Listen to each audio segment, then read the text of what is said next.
ده بقى ده بقى بقى ده بقى ده بقى بقى ده بقى ده بقى ده معقولة في جمال كده وحلاوة بالشكل ده؟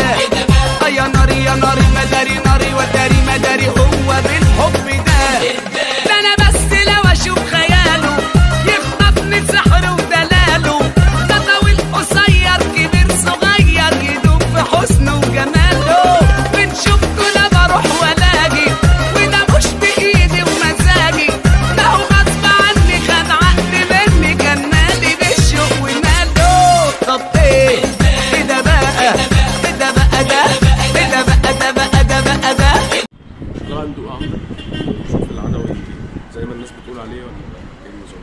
اسم كده معلقه فيها كل حاجه. انا مش عارف مالك مش راضيه تطلع. اكيد في حد باصص فيه. لا برضه انا مزجتش. ما اتمزجتش من مش ايوه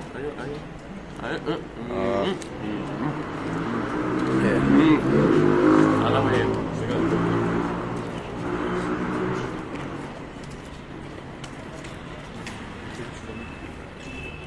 معلقه تانية للوصف التفصيلي بقى. بس فيها مشكله.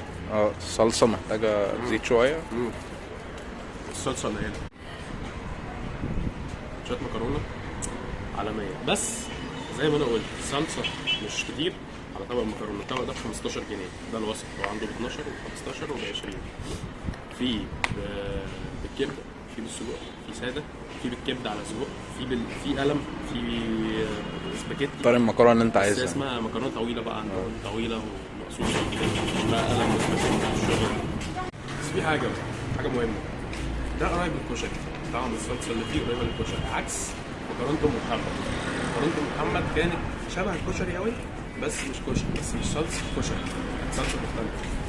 وعشان نقول الحق يعني بعيدا عن الكبده، المكرونه بالصلصه دي ام محمد تكسب يعني. شوف على الرغم يعني ان محمد ست ادواتها بسيطه خالص والكلام ده، بس حقيقي المكرونه بتاعتها ليها طعم مختلف وحلو مسكره. هي دي جميله جدا جدا ويستاهل برضو ان هو في شبرا مشهور قوي وفي ناس بتجيله حتى من بره شبرا والكلام ده كله. بس يعني تعالى نقول معلقه جميل. فبس يعني حبه على مين هم ده مش عايز يظهر في الفيديو. فانا مضطر اخد معلقه كمان وانهي الفيديو واكلها برضو لوحدي لان هم ده مش عايز ياكل منها عشان انا عندي برد وتعبان وخايف عليه. يمكن عندي كورونا. انا تمام بس هو عمدا انا عايز بس اقول لك حاجه. برد مش برد كلها ما تنفعش ساعات الاكل ما تتعوضش بس عشان تاكل فرش وتعرف اماكن كتير كده وجديده ومش عارف ايه ومستخبيه